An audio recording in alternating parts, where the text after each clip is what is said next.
Health Minister Voiculescu has termed as inadmissible the fact that nobody has learned anything from the tragedy that occurred at the collective nightclub in Bucharest in October 2015, when 64 people died and more than 100 were injured.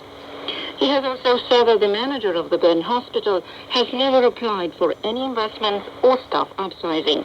Vlad Voiculescu. Singura măsură rezonabilă pe care am luat-o în considerare de mai multe ori în ultimele luni este închiderea spitalului și transferul activității. The only reasonable measure that I have considered several times in the past few months is to close down the hospital and transfer the activity to another unit. I've had a meeting with the managers of the hospitals that can take over patients with severe burn injuries, but the conclusion was that we cannot possibly shut down the entire hospital. We are considering intermediate measures such as inspections, controls, fines, and of course support for the hospital in the form of investments. A hospital that has no climate control system, where the management has filed no application to the health ministry to get money for purchasing such a system, a hospital with flies everywhere is a major problem. Currently, there are 47 patients in the Bern Hospital, two of whom cannot be transferred, and authorities say that if an accident resulting in serious casualties were to occur right now, patients would have to be transferred abroad because they could not be treated in Romania. Many of the people injured in the fire at the collective nightclub were admitted to the Bern Hospital. Even if some of the survivors were transferred abroad, others died because of infections acquired in the Romanian hospitals.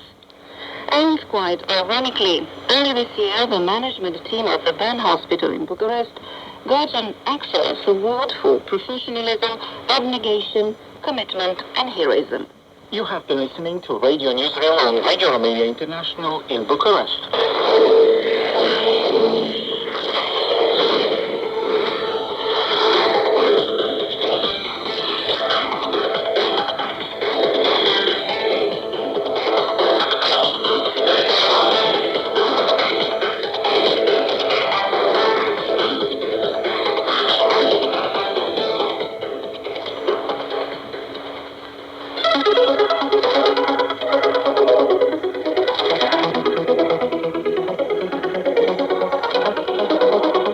This week in our shows.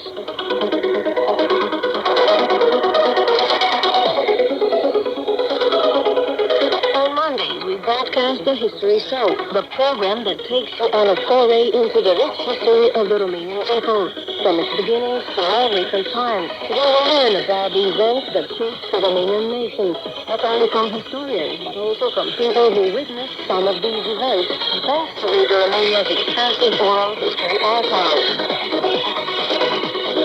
If it's children, then it must be business club. Like most countries, Romania has in recent been suffering the effects of the global economic crisis. Others been striving to stay afloat. Find out about the latest developments on the Romanian economic scene in our business feature every Tuesday. On Wednesday, Society Today provides in-depth analysis of some of the most important social issues facing Romania today, and features interviews with sociologists and experts as well as members of the public. Traveler's Guide, our weekly tourism program, goes out on Thursdays and takes listeners to all corners of Romania for an exploration of the country's landmark tourist spots, as well as some of its hidden treasures, from rural, eco-friendly holidays to adventure, travel, and exclusive getaways.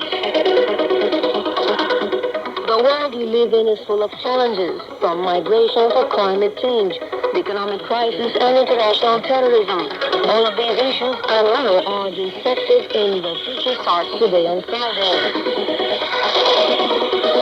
Stay tuned to Radio Romania International during weekends for the latest from the world of Romanian arts and culture, including reports from ongoing festivals and events, as well as interviews with artists, writers, and critics in Saturday's World of Culture.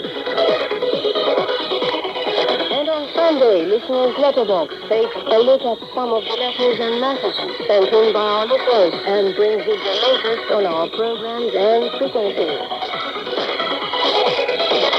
Stay tuned for all all these and much more on RRI, including current affairs, analyses, and lots of music.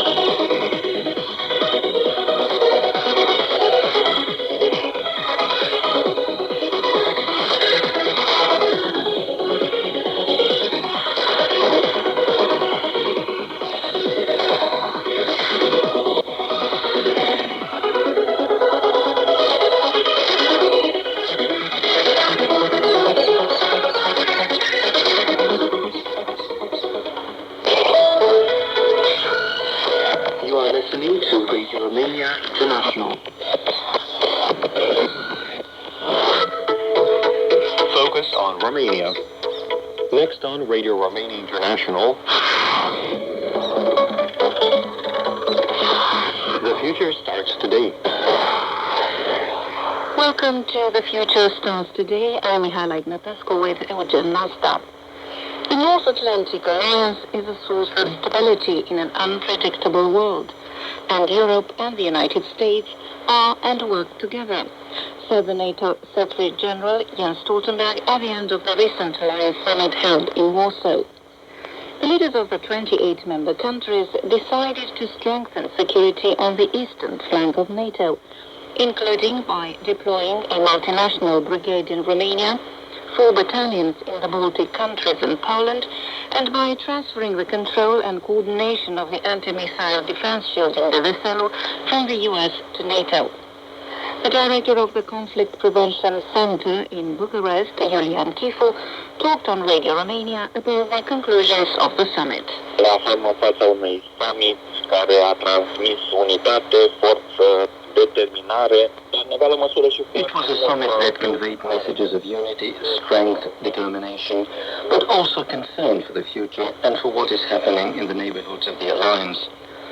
For those who had expected a powerful and discouraging message, like a finger pointed at the potential enemies of the alliance, we can say that such a message was sent in a very firm tone, quite unimaginable a few years ago.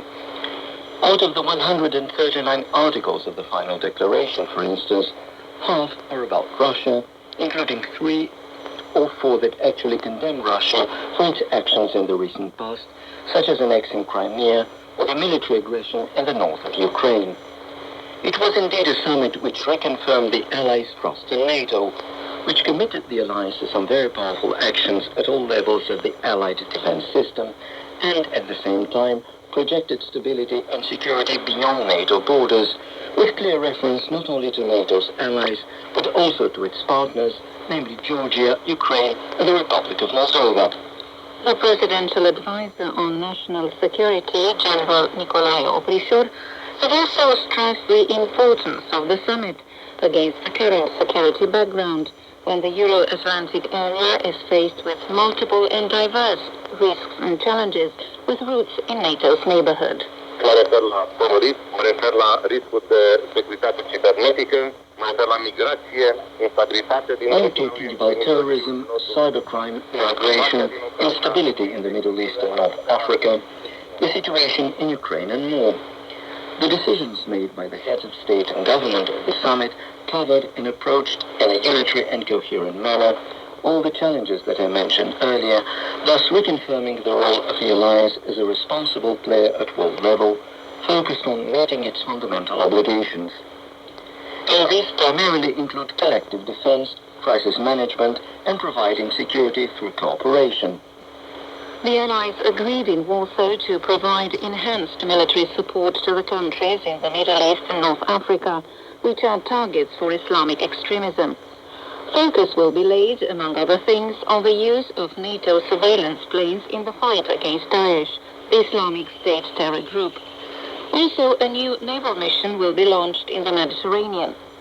The military presence in Afghanistan will be maintained, and Afghan security forces will receive financial support until 2020. Radio Romania's correspondent in Jerusalem, Dragoș Ciocărlan, told us more about the decisions made at the NATO summit in Warsaw. NATO va începe o nouă misiune de pregătire și întărire a capacităților armate irakiene.